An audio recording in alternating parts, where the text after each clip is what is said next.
بسم الله الرحمن الرحيم. الحمد لله رب العالمين، الصلاة والسلام على أشرف الأنبياء والمرسلين، سيدنا وحبيبنا ومولانا محمدا الأمين، وعلى آله وأصحابه ومن تبعه بإحسان إلى يوم الدين. اللهم يا مقلب القلوب ثبت قلوبنا على دينك. اللهم أرنا الحق حقا وارزق اتباعه، وأرنا باطل باطلا وارزق اجتنابه. رب اشرح لي صدري ويسر لي أمري واحلل عقدة من لساني يفقه قولي، كي نسبحك كثيرا ونذكرك كثيرا. أما بعد، السلام عليكم ورحمة الله تعالى وبركاته.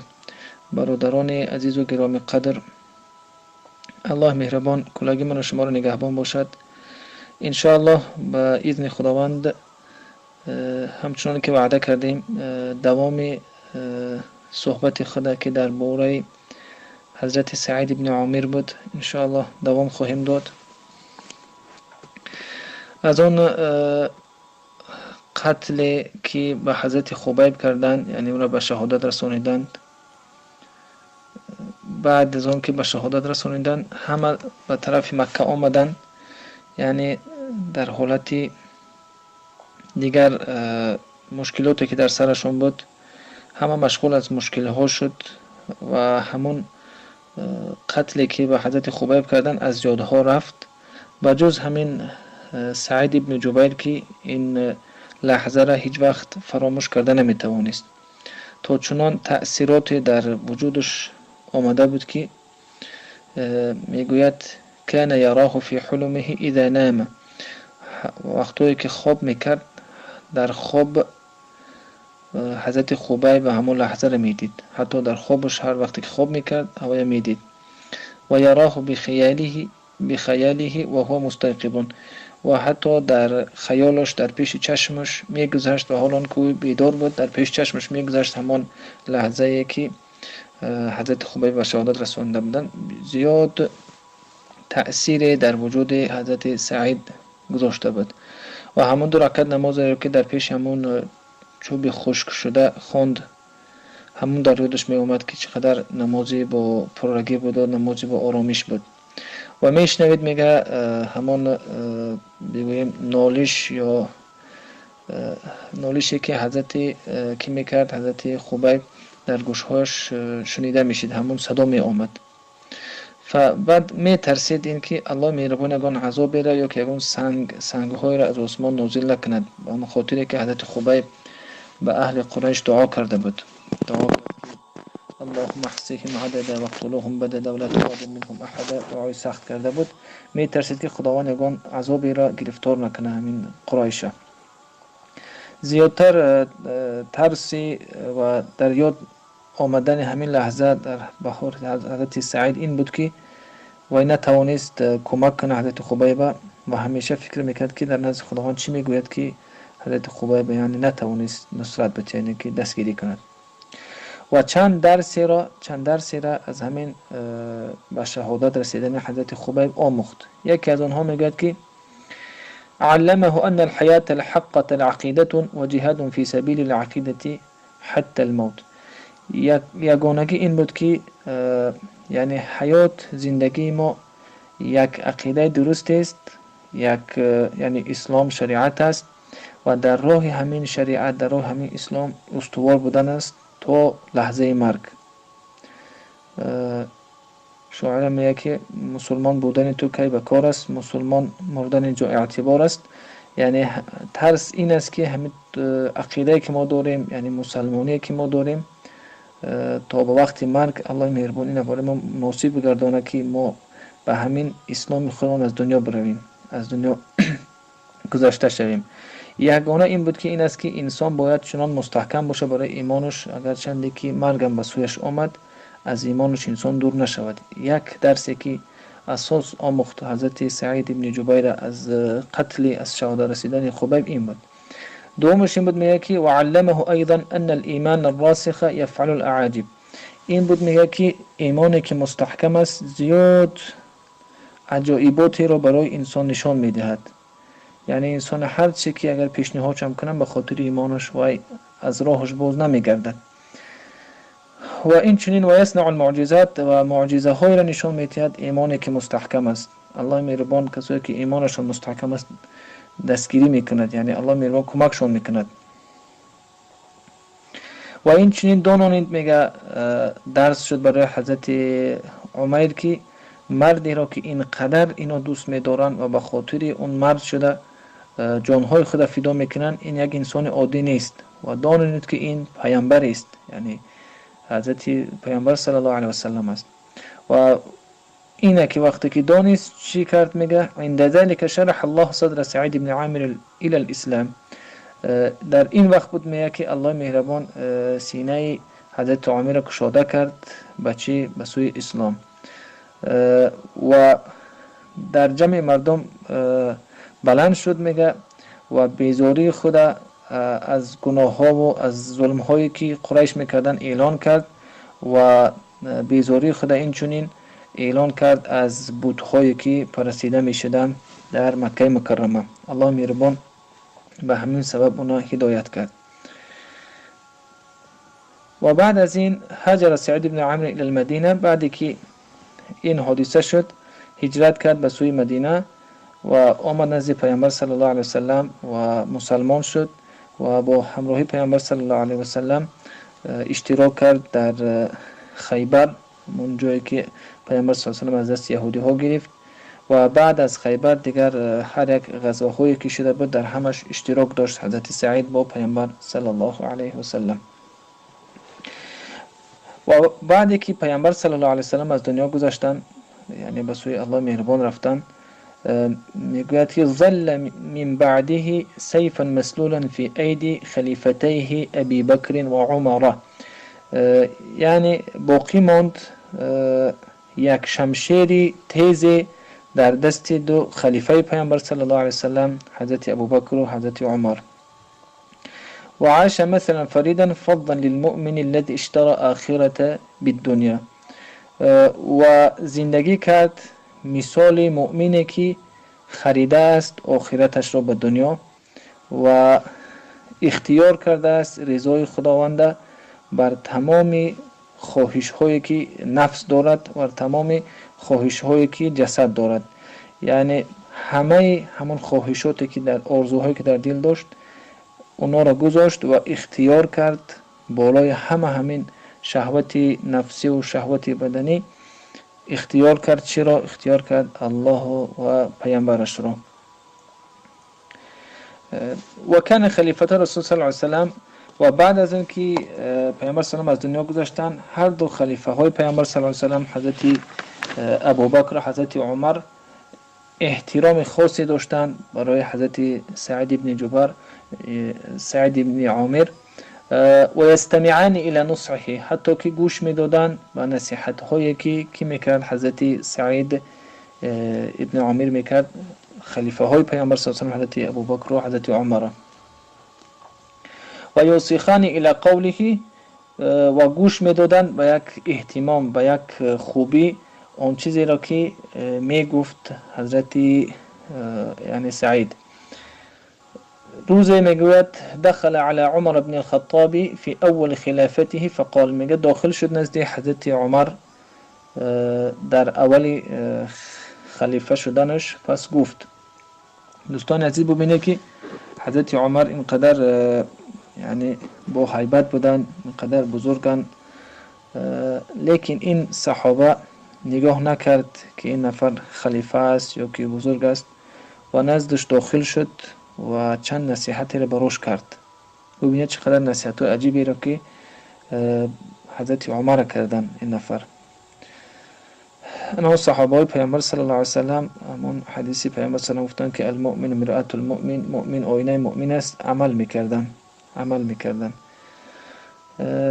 داخل شد نزد حضرت عمر و گفت یا عمر، ای عمر، اوصیک ان تخشى الله فی الناس، من ترا وصیت میکنم ای عمر این که برای حق مردم شده از الله مهربان بترس، برای حق مردم شده از الله مهربان بترس، ولا تخشى الناس فی الله، و برای حق مردم شده هیچ چیز را از الله پنهان نکن، یعنی برای حق مردم شده خاطر الله را از خود دور نکن. یعنی تنها و تنها ترس تو باید از الله مهربان باشد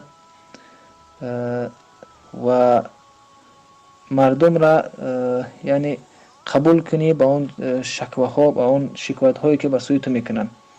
و الا یخالف قولک فعلک، و گفت که کار کن ای عمر که اون چیزی را که تو میگویی اون انجام بدهی. یعنی نشود که یک امر برای دیگرها بگویی در خود نباشه. و افسوس که امروز در بین ما مسلمان ها زیاد است که ما بسیار برای گفتن عادت کردیم اما عمل در ما کم است. اما اصحاب پیامبر صلی الله علیه و سلم از گفتن عمل هاشون زیاد بود.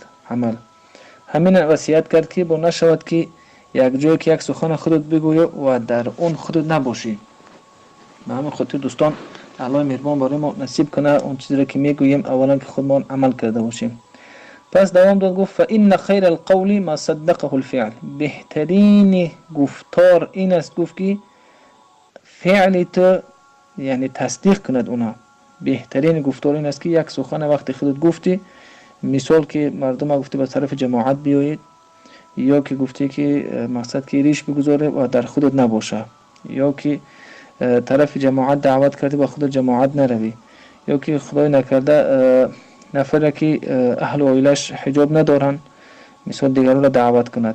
کاری کن گفت که اون چیزی را که میگویی حتما اون در خودت باشه عملش. بعدن گفتن یا عمر اقم وجهك لمن ولاك الله امره من بعید المسلمین و قریبهم. گفتن خوب گوش بده بر امرهای مسلمان ها از دور و از قریب. هر نفری که یک شکایت را پیش تو میارد حتما اون را خوب گوش بده و خواسته اون برآورده کن. و احب له ما تحب لنفسك و اهل بیتك، و دوست بدار برای مسلمان ها اون چیزی رو که دوست می‌داری برای خودت و برای اهل بیتت. و اکره لهم ما تکره لنفسك و اهل بیتك، و دوست ندار یعنی اون چیزی را که برای آنها دوست ندار، اون چیزی که دوست نمی‌داری برای خودت و برای اهل بیتت. ببینید دوستان عزیز چقدر یک نصیحت خوبی را حضرت سعد ابن عامر کردن به سوی حضرت عمر. فقال عمر، بعد حضرت عمر گفت که و من یستطیع ذلك یا سعید، گفت کی میتواند این گفته های تو را به جا بیارد، این نصیحت هایی که تو کردی؟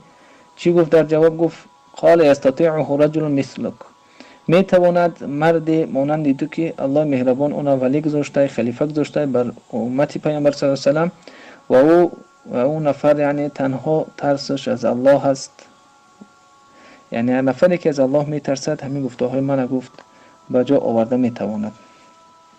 خلاصه دوستان انشاءالله اینجا حالا صحبت ما به آخر نرسید است. حضرت سعید ابن عامر حالا قصه های خوبترش با حیاتی که گذراندن از پیش است، انشاءالله دوام خواهیم داد، زیرا در این درس در این مهلت کوتاه ما نمیتوانیم همین به انجام برسانیم. کمی انشاءالله از فایده های صحبت خواهیم کرد، از فایده های درس که چی فایده های برای ما داد. یکی این اساسی این بود قابل تذکر است که همون به شهادت رساندن حضرت خبیب برای عقیده، برای مسلمان بودنش، برای با ایمان بودنش، برای مخلص به خدا پیامبر بودنش که او را به شهادت رسانیدن. دوستان عزیز چند فایده دارد، چند فایده انسان مظلوم برای جمعیت و برای دیگرها میبخشد. چند فایده. یکم این است که فایده اول انسانی که مظلوم است و مظلوم کشته می شود یا زندانی کرده می شود، یکم این است که اون انسان به الله مهربان نزدیک می شود، یعنی به سوی الله سبحانه و تعالی دعا می کند، الله مهربان یعنی دعای را قبول می کند. یکی از فایده اساسی این است که انسان مظلوم به الله مهربان یعنی نزدیک می شود. دوم این است که الله مهربان دعای مظلوم قبول می کند. حتی در حدیث آمده که لیس بینه و بینها حجاب، یعنی اتق دعوت المظلوم فلیس بینه و بینه حجاب، یعنی حدیث در گفتن پیامبر صلی الله علیه و که از دعوت مظلوم بترسید، زیرا آنکه بین دعای مظلوم بین خداوند حجاب پرده نیست، الله مهربان در حال قبول می‌سازد. دوم فایده این است که انسان مظلوم دعاش الله مهربان قبول می‌سازد.